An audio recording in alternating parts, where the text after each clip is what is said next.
Hello YouTube, Deranged Clown here with the awful lighting. Um, this is part one of a 46, well, I guess 47 counting the previous introductory video. Trump's executive orders. I'm sure there's going to be a lot more.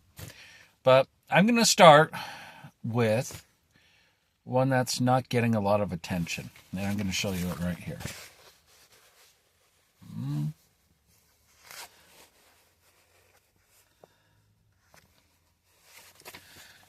The production quality of these videos is simply astoundingly bad, but oh well.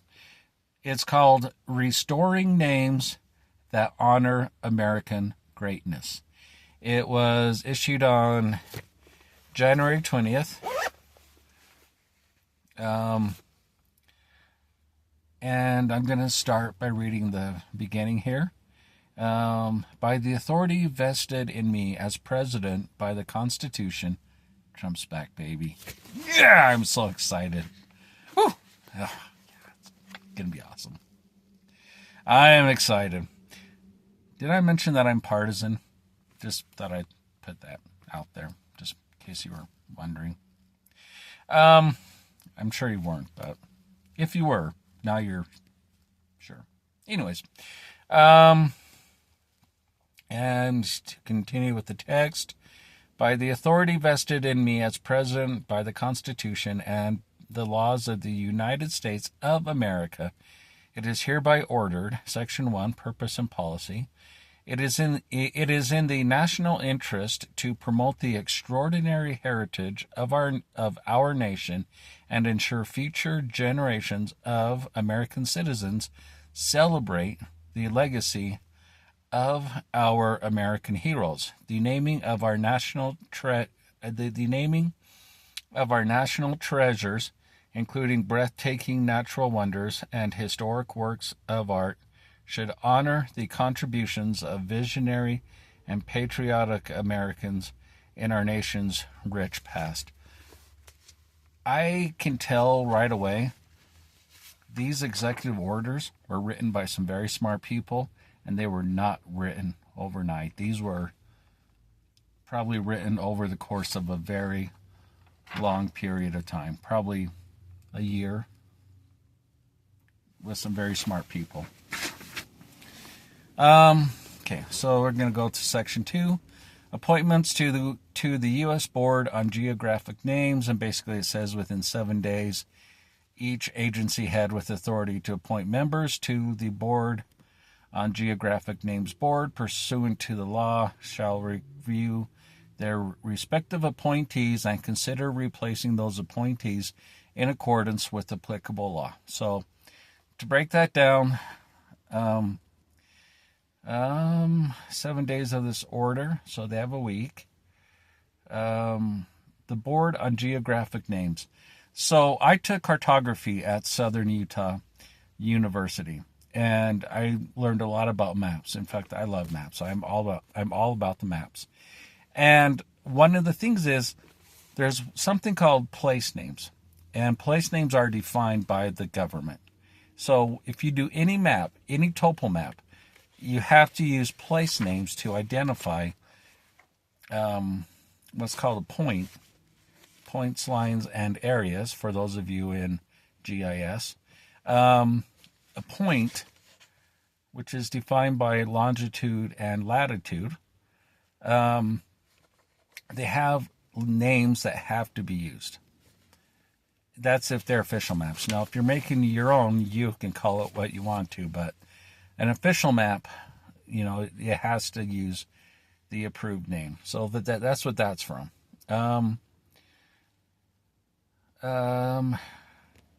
That's Board on Geographic Names. Shall review their respective appointees and consider replacing those appointees in accordance with applicable law. When Trump was first in office, there were a lot of holdovers from the past who messed things up. So the Biden supporters in the government need to get with the program or revise their resume and find work elsewhere. Secretary of the Interior shall review and consider additional appointments to the board to assist in fulfilling all aspects of this order, subject to all applicable laws. So if they need to get more people to do it, they can. And then Section C basically says, and again, I would recommend just getting copies of these executive orders for yourself and reading them. Just don't trust me. I mean, I'm just summarizing it the way I see it. Where shall advance the policy established in Section 1. So when they evaluate the names, it needs to be done with an eye towards, honoring our heritage. Then Section D, naming.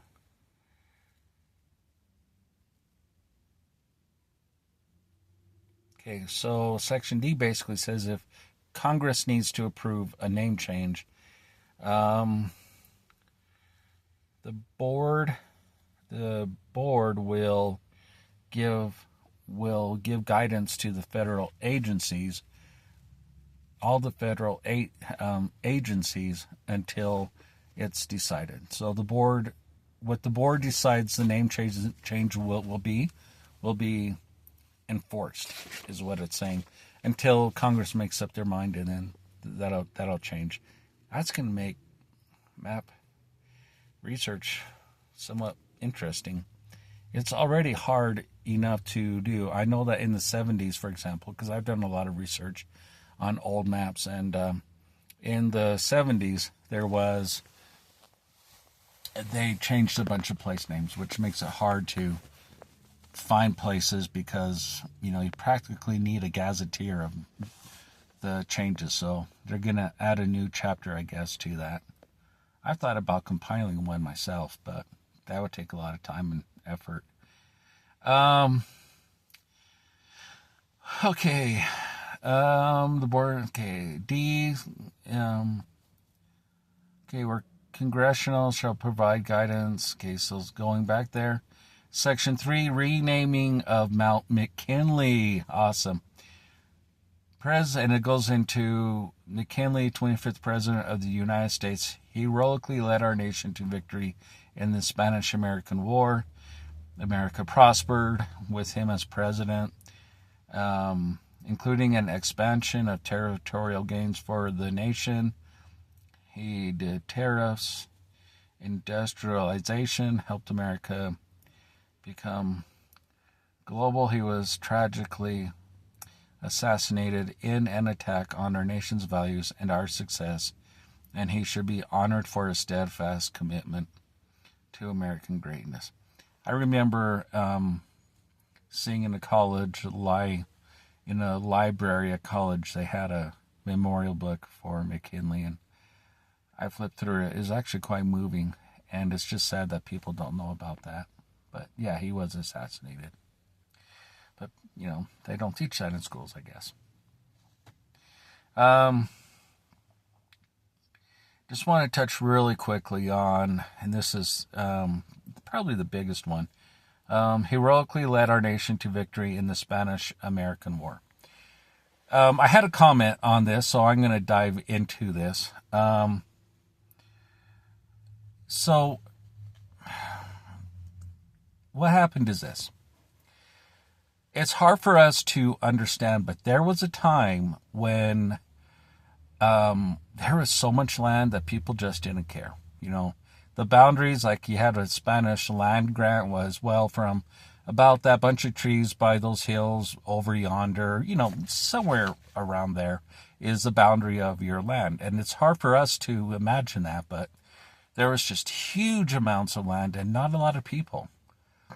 The British claimed Australia and didn't even bother to go explore it for years because they had so much land that they just didn't get around to going into Australia. So yeah. And when we got the land, when we went to war with Mexico was situated in a place where they had like a year-round warm water port, excellent soil, oil, back then oil wasn't worth much, but gold and silver, excellent weather. I mean, even just one of those things will cause a nation to go to war. And to get that. And a lot of the Mexicans just stayed in that land. They just didn't want to go to that, godforsaken, rattlesnake infested sagebrush wasteland. And we wound up going to war with Mexico over that. We could have taken over the whole country. We stopped at Mexico City. And in contrary to the practice at the time where the vanquished would have to pay reparations to the victor, we did not ask for it. And that was a practice up until even as late as World War I in 1919. And we didn't ask for reparations.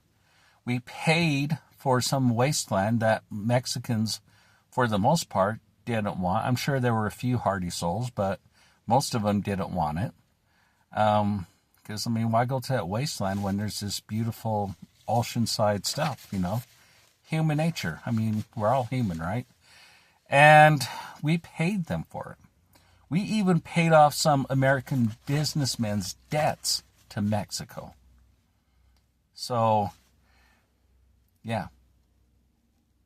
Thank you. So, thank you, Mexico, and we did a lot of good for them.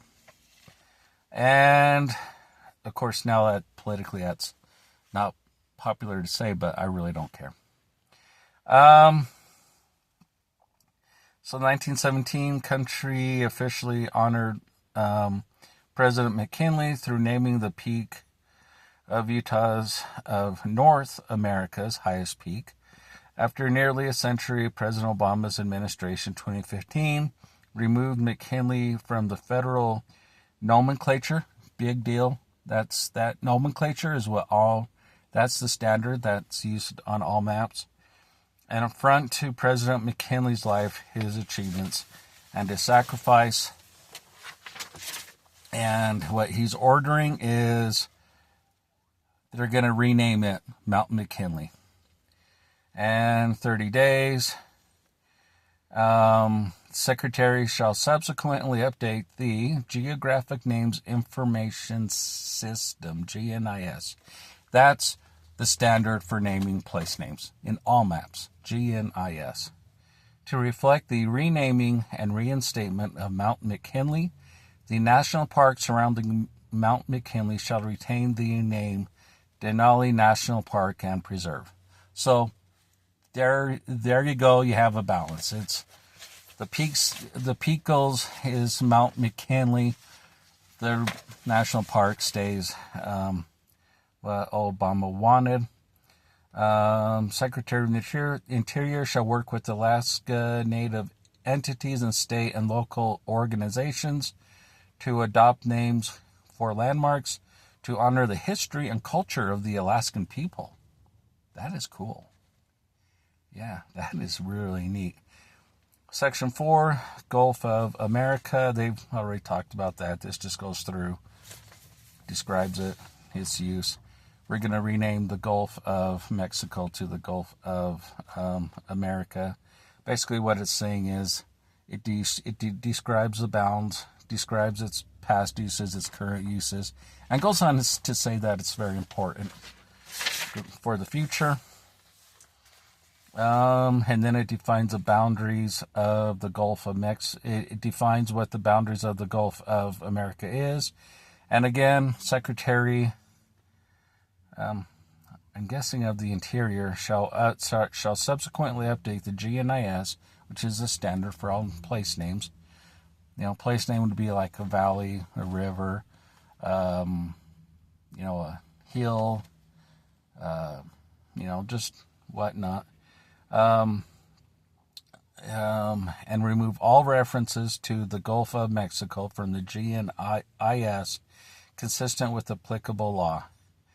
And then on there, the board shall provide Guidance to ensure all federal references to the Gulf of America, including on agency maps, contracts, and other documents and communications, shall reflect its renaming. So the might of the federal government will be, that's going to be, if it's a federal document, that's the name that's going to be used. I would imagine that's to preempt people from, holdouts, being holdouts and being stubborn.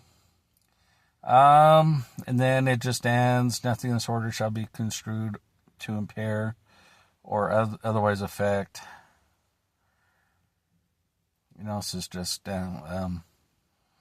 basically not step on the toes of executive departments or agencies, director of office management, budget relating. Order shall be implemented consistent with applicable law and subject to the availability of appropriations. And then this order is not intended to and does not create any right or benefit, substantive or procedural, enforceable at law, or in equity by any party against the United States, its departments, agencies, or entities, its officers, employees, or agents, or any other person. The White House, January 20th, 2025. So that last thing was basically lawyer talk for you can't, do lawfare against the government for doing that. And it's also going to do it according to the structure of the Fed. So overall, I'm excited. I think this is really neat. I didn't know that they renamed, that they changed that name, but hey, I absolutely agree. I think that's really cool. Yeah. This is going to be fun. This is really, really cool. One of the things is a lot of people on the left have been wanting to change map names as part of their woke agenda. And that's just one of the many angles that they are approaching wokeness from. And that's going to end. It has to. So anyways, cool.